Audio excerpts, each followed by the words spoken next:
Welcome to Not Your Ordinary Parts, a podcast where we talk about hard things associated with the human experience with the goal of increasing awareness, growth, and healing. You may hear information from professionally licensed therapists, life coaches, healers, doctors, etc.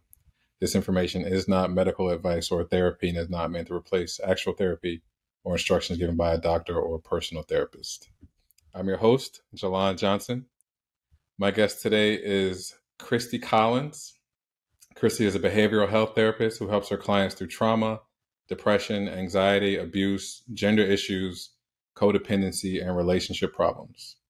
Christy puts a strong emphasis on compassion, empowerment, and healing while providing a safe, warm, compassionate space for her clients to navigate through behavioral health concerns. So welcome to the show, Christy. Thank you so much for being my guest. Thank you. Thank you for having me. I gave a brief introduction, but so that the audience can get to know you better, can you tell us a little bit about yourself and how you got to who and where you are today? Sure. Yeah, so like you said, I'm a therapist, a licensed professional counselor here in Oregon. And we met via Instagram, which is kind of like my second line of work, I guess, these days. And so I have a page called Trauma Queen Christy. And it's basically sort of started by accident because I don't think I told you this before, but it sort of started by accident. I just started kind of sharing my personal journey and clinical information and maybe in a way that is just really straightforward and kind of gritty, but I try to just be really honest, and then it's evolved, and that's been really cool and led me to some cool opportunities with working and getting to talk to folks like yourself. Thanks. Now, how did you come up with the name Trauma Queen?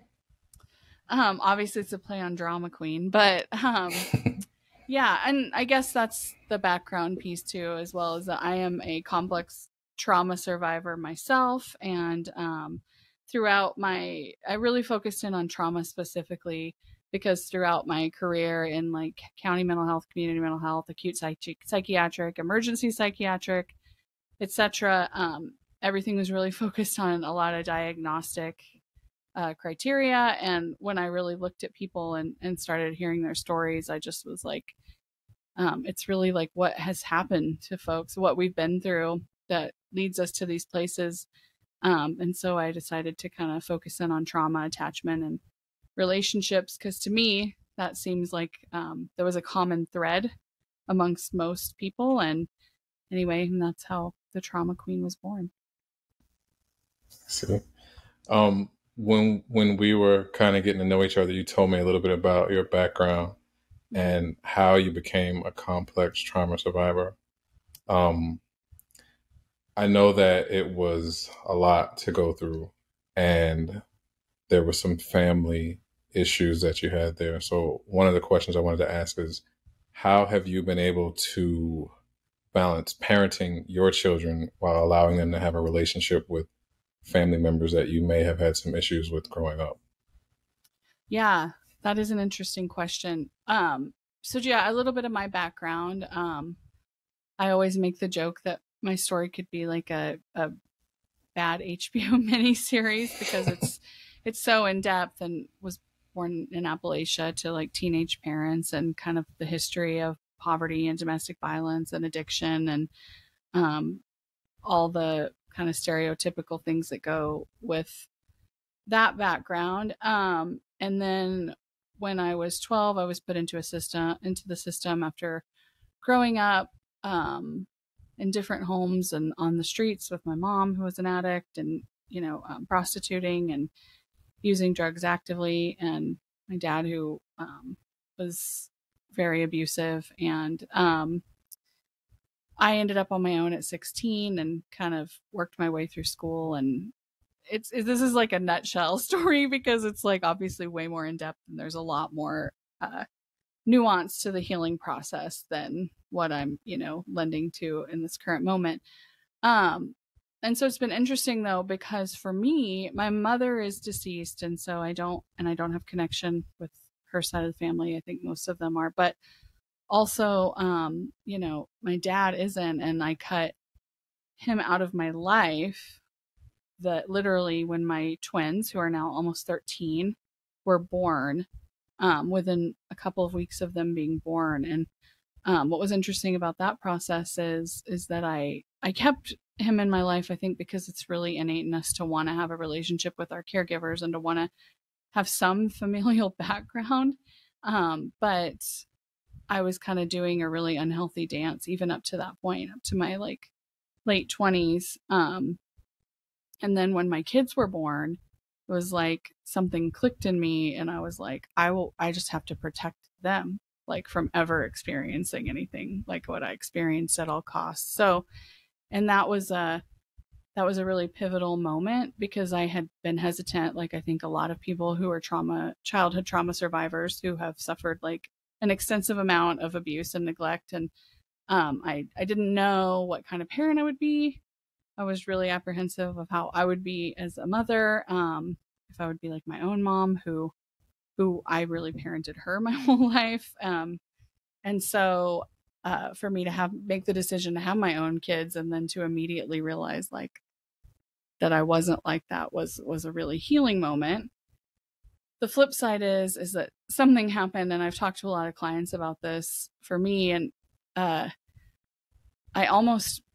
my anger and my hurt and the betrayal, like from my parents, that feeling of it became stronger after I had my own kids because I loved them so much immediately that like every fiber of my being, was I just have to protect them and love them. And so I think that reigniting of the anger, because it was more of like, how could you, knowing that love, and how could you do this? And so that was an interesting journey. And I think I've noticed a theme of that coming up in my work with a lot of clients and a lot of people who share their story with me via social media in the parenting journey. But it's also really encouraging to know that just because you grew up like that and you didn't have your needs met, it doesn't necessarily, it's not a life sentence to how you're going to be as a parent. There's hope, and that, the generational trauma can actually stop with you as a survivor, which is cool. As far as navigating familiar relationships, I don't really have a lot of them anymore. And that has been a decision that I personally had to make to protect my kids and for their well-being. I do have a couple of family members that I'm still in contact with, and my kids, like I said, they're almost 13, and they know as they've grown what's like age appropriate for them to know of my history, which is also in turn their history. Well, thank you for sharing that. I don't think that I ever made the connection between having a rough childhood and then becoming a parent and that being reignited, because now you see, not that it's super easy to be a parent, but right. The love that's there, it's like, well, if the love is this strong and it's so easy to love my child, why wasn't this something that I got? Right. Yeah. It was interesting. Yeah. Well, thank you for doing the work that you did, and for sharing your story, and for going on to become a therapist to help others who, have maybe suffered some of the same things that you've suffered, or could just relate to your story and benefit by it. Well, thanks. It's good work. I can't imagine doing anything else, honestly. Yeah. Okay, so let's say someone has a similar situation and they're dealing with some of their family members saying, forgive and forget, or just let it go. But those things aren't good for their mental or emotional health. What would you say to somebody who might be struggling with that same situation? The idea of forgive and forget, well, you can forgive, but we still remember. I think there's a little bit of like the forgetting, especially when you've suffered like significant, severe abuse. Like you don't forget that. I would say nothing changes unless work is being done to change that thing. So if your family is the same, their behaviors are the same, their patterns are the same, then what you can count on is that the results are going to be the same, right? And so in those situations, like if you're making changes, and you're getting different results in your life, like protecting yourself, protecting your kids, protecting your life from those things is, it's what you have to do, but it's not always easy. And it's not really popular either. I think in sharing some of my story, I have a post that I've done where I shared some details about my mom or whatever. And, I've gotten comments from people about how, well, she was just a child when she had you, and, and, you should forgive her, and you should get, and first of all, I always tell people, don't shit on yourself, like, and don't shit on me. Okay.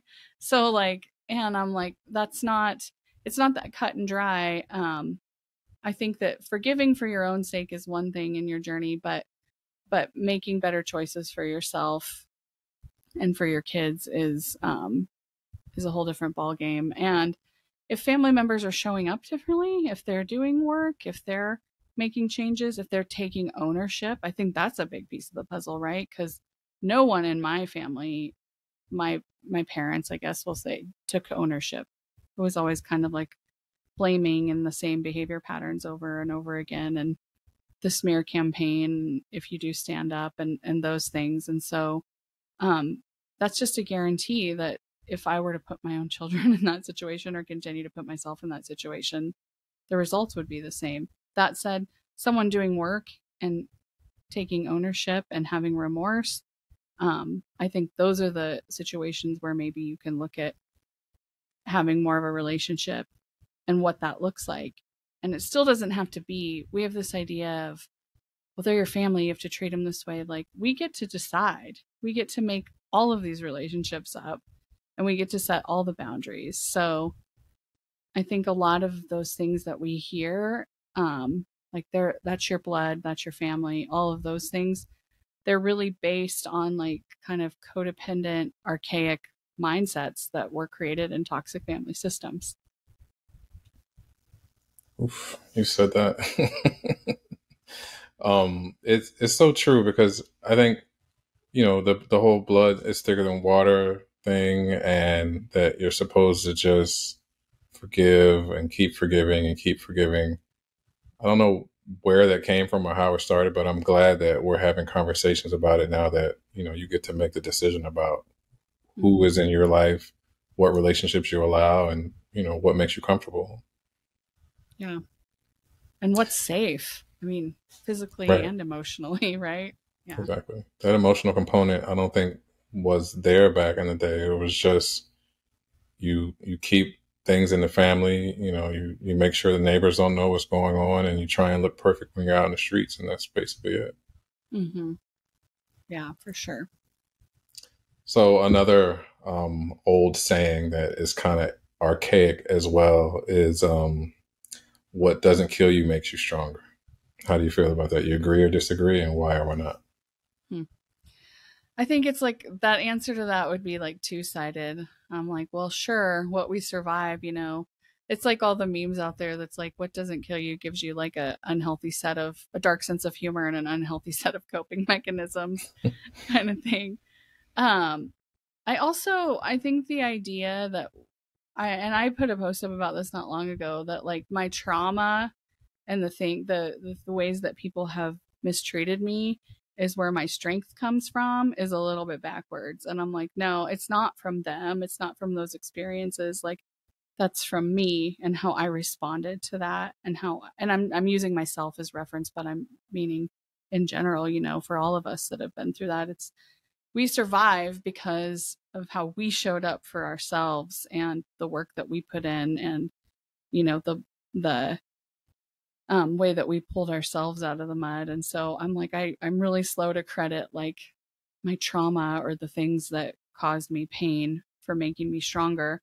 But I am grateful for the way that I was able to respond to that even as a kid. And I don't sometimes understand that. And I tried to study resilience in grad school. And, sometimes there's no rhyme or reason, and B, people along the way, along my own journey, that have filled roles or supported me, even in tiny ways that they weren't necessarily a huge part of my life, but that helped in certain moments, or people that were really big parts of my life where my family weren't, I think getting through that made me stronger, but not what happened, if that makes any sense. Yeah, it does. I understand what you mean. And I think that trauma can give us a lot of superpowers, but also we don't necessarily need them. And there are healthier ways to go about doing those things. And once you realize that you may be in a constant state of fight or flight, or that you're doing things just in this heightened environment or state of mind, you realize that maybe I can rest, I can calm down now because the threat is gone. Right. Which is really hard to do, to rest in anything when you've lived your life in the state of fight or flight or abandonment and just self-preservation. But yeah, for sure. So true. All right. So I got another one for you. Okay. A lot of us grew up, and now we're looking back and realizing that a lot of things that we thought are normal are far from normal. And we may have normalized a lot of unhealthy things, and we weren't even aware of. So if someone is starting to have an awakening, so to speak, and they want to speak to someone about their mental health, or they're realizing that they need to rest, what would be a good first step? In a perfect world where we had, like everybody had access to healthcare and were able to meet their needs, like being able to seek therapy, is great, to seek support. That said, I mean, in like Psychology Today is a great reference for that, because you can, or wherever you live in the United States, you can put in your insurance and find a therapist. That said, that's not what our world looks like necessarily. And so I think trying to, if you don't have access to therapy, you don't have access to like professional healthcare, I think like starting to do some research yourself on codependency. There's a really good book right now that I've been recommending to like pretty much all of my clients, and everyone is resonating with it. It's Adult Children of Emotionally Unintelligent Parents. Yeah. Have you read it? Yeah. Good Lord, yes. It was so good. Yeah. And I think resources like that, it's interesting because obviously social media is not therapy, but it's not meant to, it can't replace, but it's also like, it's what we do have on like at our fingertips now is a plethora of resources and like professionals that are offering up insight and advice and resources, etc. So I think just starting to dig in, I feel like educating yourself on is probably the first step for any of us. And when I bring new clients in, I always get their trauma history, and I can't tell you how many people are like, oh, my last therapist said, look, we don't go backwards. And I'm like, oh, we're going all the way backwards. Like we're going to look at all of it, but not to stay there, but to find out how you became you and hear your story. That's part of what I love to do, is just to hear people's stories. But, and then the next step is like, you can ask any of my clients, I send them email. I have like email attachment files of just attachment resources, marriage resources, personality, just different things, because I want them to, outside of the therapeutic environment, to look at things and to understand themselves and educate themselves the best that they can. I think that's one of the biggest tools that we have. Because, you meet with a therapist for like an hour a week if you get that, and then the rest of the work is truly done by you outside of that room or the screen or whatever. And so I feel like education. And so I think one thing that, even if you don't have access to therapy right now, one thing that we do have access to are a lot of resources to start to educate ourselves. So that's true. And a lot of accounts, therapist accounts on Instagram or on social media will say this is not therapy, right? And yep. Okay, it's not therapy, but it's still things that you can look at that will give you, kind of they'll make you think about, oh, well, I never thought about that, or maybe that is something I need to work on. So even though it's not therapy, it's still a great way to start the conversation about maybe starting therapy, or just dealing with unhealthy things like coping mechanisms and codependency and, all the things. Yeah. Even a basic definition of like what trauma is, or a trauma bond, or a trigger. I mean, those things are really beneficial. Or, I mean, I know we have terms in our society right now like gaslighting and narcissism that are and love bombing, all the things that are overused, but I think then there are people that are in these situations where those things are happening, and maybe a post will help them at least ask a question. Exactly. So, yeah. Okay, so let's say one of your clients comes in and they are actively using coping mechanisms, and their lifestyle and their behavior shows that these coping strategies are very evident. And you say to them, well, there may be something we need to look at here, and they say, oh, well, that's just the way I am. Could that be them being completely honest, or maybe trying to avoid something a little bit deeper? Well, if anybody ever says to me, that's just the way I am, I generally go, well, what are we doing? What are we doing here then? Right. And I don't mean that to sound like a sarcastic jerk, but I think if we are just the way that we are, and we don't, and so I feel like that statement in of itself is like a thinking error.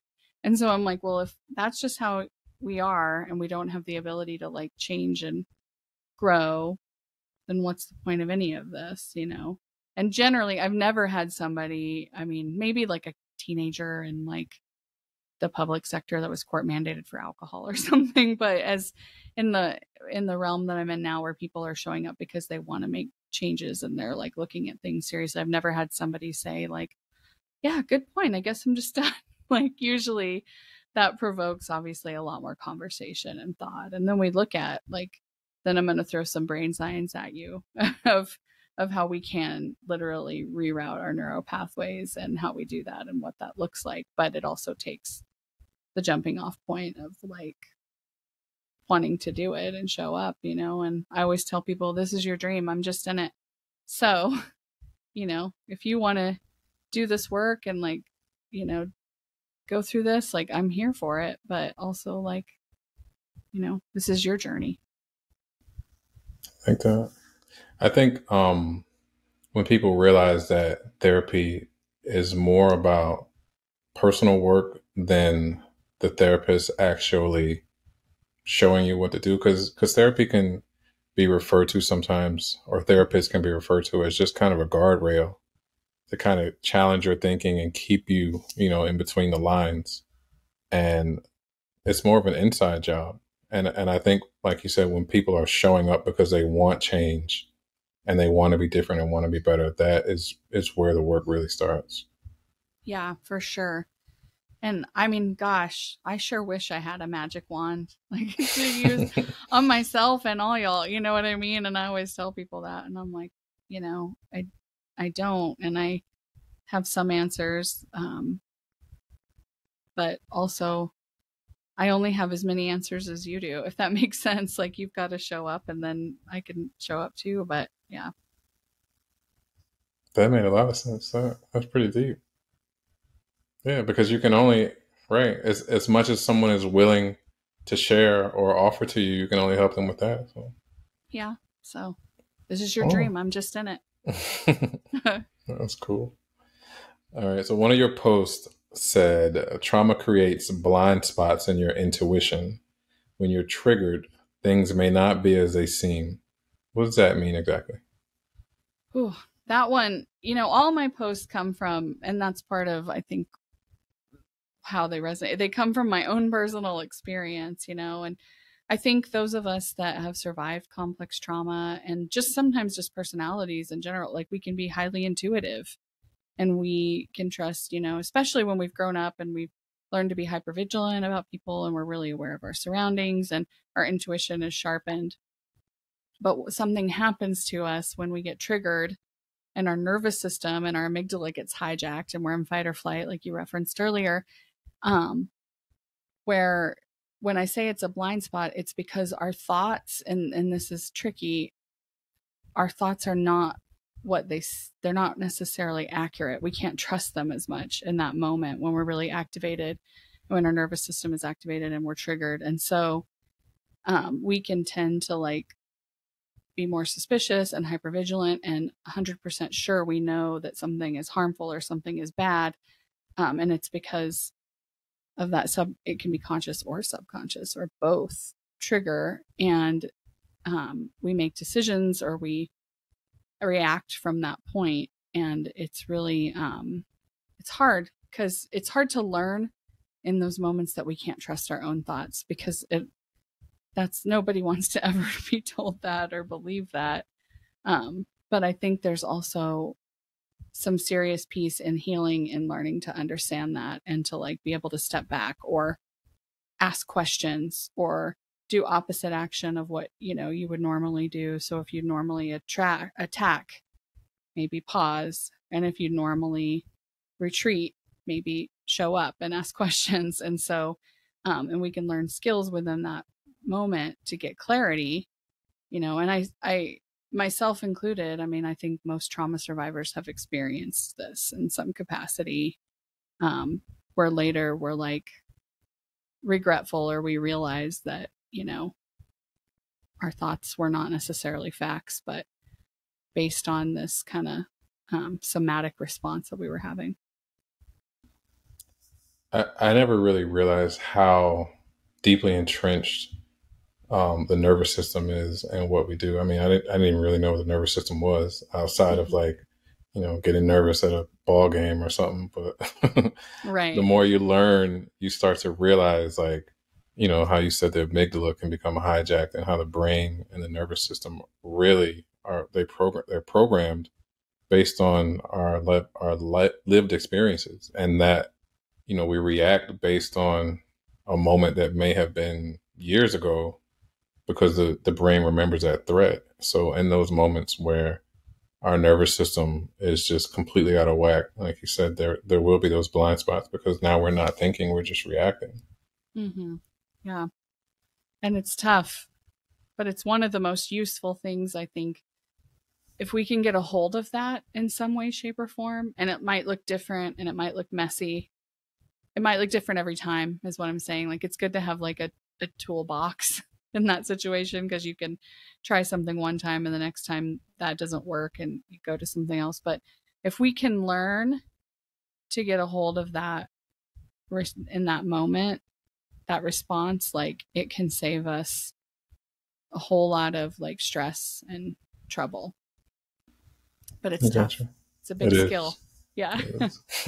So speaking of healing and, you know, tools that we can put in our toolbox, as someone starts to get healthy and they start to heal, it's you know, they're going to make changes, and hopefully for the better. And these changes can start to make their family or close friends uncomfortable because they're now showing up as a different person. For people who don't feel safe speaking up in uncomfortable situations, what are some small things that they can do to gain confidence and expressing themselves and gaining their voice? I think I honestly, I'm like, I go to boundaries like this. And I think people think boundaries are like this big, like, wall of like, no, or stop. And I don't think that's always necessarily true. I think that we can subtly set boundaries just by our own actions and the choices that we make for ourselves that communicate to other people. So let's use addiction, alcoholism as an example. I don't know, that's the one coming to mind. And you come from like a family system that, you know, are really big drinkers, and there's alcoholism as a heavy problem. And then, you know, you're making changes in your life and they're like, oh, that's fine for you, but not for me, kind of thing, right? Like, you do you, but I don't want to hear it. Don't bring that in here, right? And like, I think, you know, by simply, you know, you're making the changes, they know that about you, but then, you know, you go to a family gathering and everything's chill, and then somebody starts to drink, and they know where you're at. So sometimes you don't even have to say anything. You can just be like, all right, well, I'm going to say goodnight, and removing yourself from a situation is a boundary. You know, not engaging in a conversation where someone's coming at you and attacking you, or kind of like forcing you to talk about something that you're uncomfortable with. sometimes we don't have to even blatantly say, I don't want to talk about that, I'm uncomfortable. We can just not talk about it and remove ourselves or change the subject. Of course, I know this because of my own family background. There are times where that almost makes people more persistent. And then I think you just have to become emotionally and physically safe and remove yourself regardless. But I think sometimes, like, what we don't say can, and just how we live, can be even more powerful than getting into some kind of confrontation with people, because they're like, oh, dang, they mean this, right? Like, so yeah. This couldn't have tied in more perfectly to my next question, which is, I saw another one of your posts that I thought was very intriguing, and it said, silence is golden until it becomes a form of betrayal. Mm-hmm. So can you explain what that means? It's, when we have, like, someone gives us a silent treatment or punishes us by not speaking to us, like in the midst of, like, parents can do that to kids a lot, like, and or like within relationships, like not communicating. There's a difference. I'm going to put a caveat on this. There's a difference between taking an allotted amount of time for space and then coming back to the conversation. But when it's open-ended, or there's no response, or someone disappears, or you said something they don't like, so they're just going to punish you by not speaking to you. And I'm not talking about saying something like you're attacking them and they're not speaking to you. I'm saying you set a boundary, or you made a statement, you asked a question that they don't like, then just disappearing and not talking to you, refusing to interact with you, literally activates the same receptors in our brain as physical pain. And so, and especially anyone who has any kind of abandonment issues, or which I think good portion, I'm not going to say a statistic, but I would say a good portion of society probably does. It's excruciating. And so I think that when we use silence, or we use space, or we punish people, or we use it to, like, abuse people or hurt them or control them. And that's another thing. It's like, you didn't behave how I wanted you to. I'm going to decide when I will speak to you again. And then when I do, you better do what I want, or I'm going to do it again. Right. And so you can see how that becomes like an abusive pattern. Wow. Okay. So let's say that this pattern is being displayed often, and someone is used to always being the recipient of it, but they've also been told, blood is thicker than water, or what have you. So what my question would be in connection with that is unconditional love different from codependency? I don't know. This is something I've been known to say, and this is going to be maybe controversial. I don't know that unconditional love, like, I think should exist. I don't like to use the word should. It's the concept of, like, I will love you no matter what you do to me, no matter what happens, no matter what. I think I feel that way about my children, but, like, I don't know within anybody else, like, because that's allowing, like, the whole, like, if you don't show up for me, if you abuse me, if you treat me poorly, if you just are inconsistent and, a bad friend or partner, or if, like, I can't count on you, if you steal from me, like, and maybe love isn't the word. I think unconditional acceptance is, and I think we can love people and choose to not have them in our lives. We can have love for them and choose to not be in relationship with them, and this goes back to, I'm going to do it. I'm going to talk about Tupac. I was just about to say, accuse Tupac. Yeah, I know, right? No, but that is one of my, really, my favorite quotes is by Tupac. And it's just because you've lost me as a friend doesn't mean you've gained me as an enemy. I still want to see you eat. You're just no longer welcome at my table. And I think there's a lot of, like, grace and wisdom in that. And it's like, I don't hate you. I might send you love. I might, do love and light and all the good things. Or I might send you nothing. I might be indifferent to you. I hope you eat. Like, I hope you survive, but I'm not taking responsibility for it in any way, shape, or form. And I'm no longer willing to either self-sacrifice or self-forfeit in order to maintain this relationship. And that, for me, that always goes back to this word that I love is duality. Two things can coexist at once. I can want to see you thrive, but I could also not want to be in your life. That doesn't mean that I don't necessarily have affection for you. I just have put a boundary up, and that means that we're going to do things on our own. Yeah. I love you, but I love me more. Boom. Yeah. So which is true. Also, it's like, that's selfish. And I'm like, yeah, that's something that we say to each other to keep each other stuck.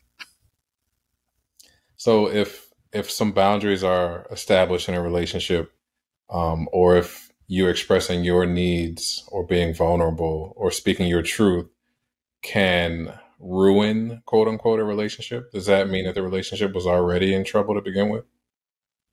It means that there were problems, right? I mean, and that's not to say that people can't make mistakes. That's not to say that, we can't learn and grow, because that's what we're doing in any relationship, whether that's, with a partner or a friend or family. I mean, we're making mistakes, we're learning and growing together. If it becomes something that is like, this is just how this is, and I can never speak my truth, or I'm going to be punished, then yeah, like there's no room. If nobody's growing, then it's not going to go anywhere.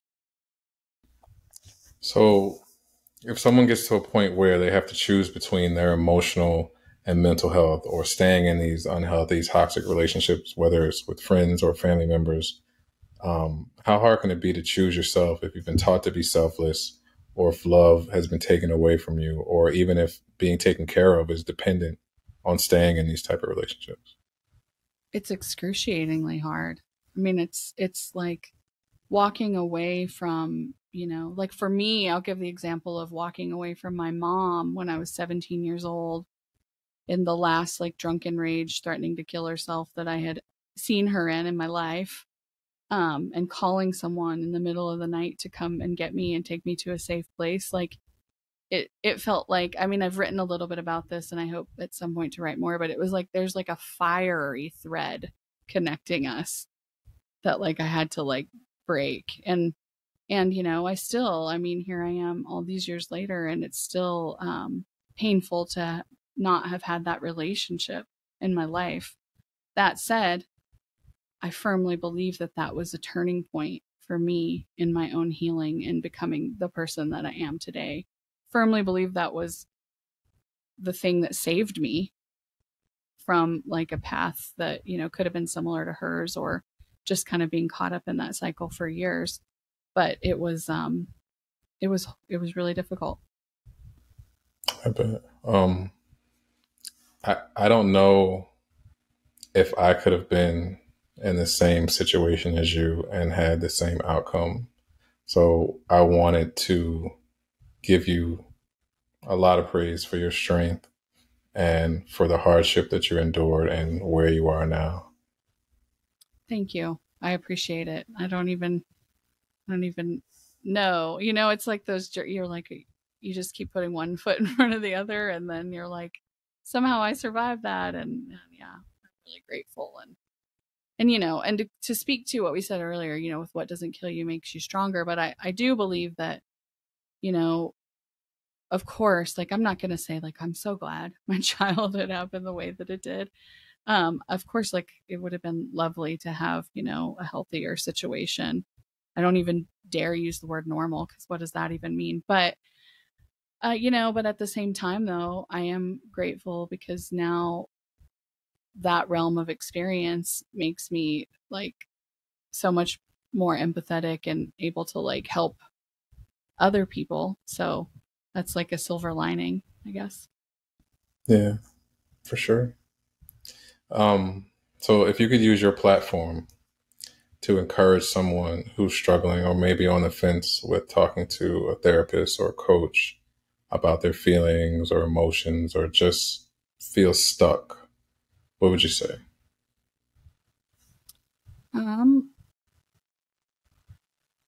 I guess I would say that it's possible for it to be better. Because that's the one thing. It's a double-edged sword in that, like, I always tell people, unfortunately, there's no magic wand or there's no healing point. Like, if there's no point where it's like, well, I'm better, I'm healed from my trauma. That said, it does get better and it does get easier, and it's possible to like have some freedom from it. And I know that from not just my work, my personal experience, So I would say, you don't have to feel like this forever. And I think that's probably the most encouraging thing that I can say is that, you can have a different life. Thank you for that.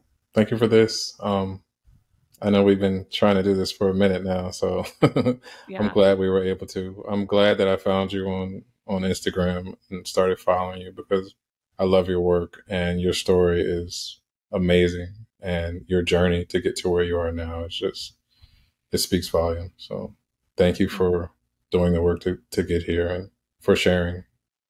Thank you. And thank you for what you're doing and for putting yourself out there and your hard work and sharing your heart as well. I really appreciate it. And I appreciate you reaching out to me and sticking with getting it scheduled. If someone wants to find you online or on social media, where can they find you? Instagram and Facebook, just Trauma Queen Christy, and traumaqueenchristy.com. Alrighty. Well, this has been great. Thank you for your time. Everything else, like I said, it really is such a amazing story and such a triumph to see what you had to go through and where you are now. So thank you for your time, for what you do, and for how you do it. Thank you. I appreciate that. Thanks for giving me the opportunity to share.